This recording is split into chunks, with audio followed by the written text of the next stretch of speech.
Panguni உத்திரத்தோட special யார்? முருகர். நம்ம முருகரை பற்றியும் பங்குனி உத்திரத்தை பற்றியும் ஒரு குட்டி ஸ்டோரி பார்க்கலாமா? முருகர் அசுரர்களை வதம் செய்கிறதுக்காக தன்னோட பயணத்தை ஆரம்பிக்கிறாரு. யார்கிட்ட? அவங்க அப்பா கிட்டேயும் அம்மா கிட்டேயும் ஆசீர்வாதம் வாங்கிட்டு ஆரம்பிக்கிறாரு. அப்படி ஆரம்பிக்கும்போது அவர் போகிற வழியில் ஒரு பெரிய மலை இருக்குது. அந்த மலை என்ன பண்ணுதுன்னா, யார் போனாலும் அவங்கள போவிடாதபடி தடுக்குது. இவருக்கு புரியல என்னன்னு. அப்போ தான் நாரதர் சொல்கிறாரு, இந்த மலை கிரௌஞ்சன்னு சொல்கிற ஒரு அசுரன் தான்.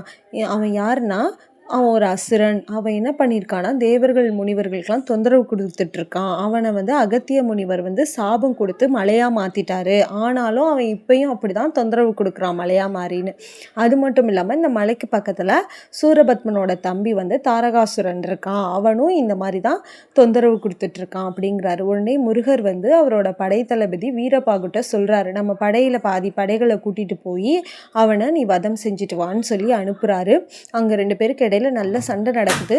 சண்டை நடத்திட்டு இருக்கும்போது என்ன ஆகுதுன்னா, சண்டையில் வீரபாகுவை அடிச்சிடுறாரு.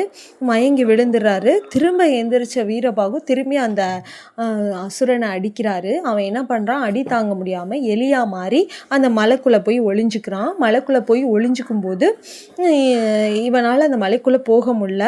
இந்த கதையை என்ன நடக்குதுங்கிறத நம்மளோட நாரதர் முருகர்கிட்ட சொன்னோன்னா, முருகர் அங்கே போய் சண்டை தன்னோட வேலால் அந்த மழையை பொடி பொடி ஆக்கிறாரு. தாரகாசுரனையும் வதம் செஞ்சிடறாரு.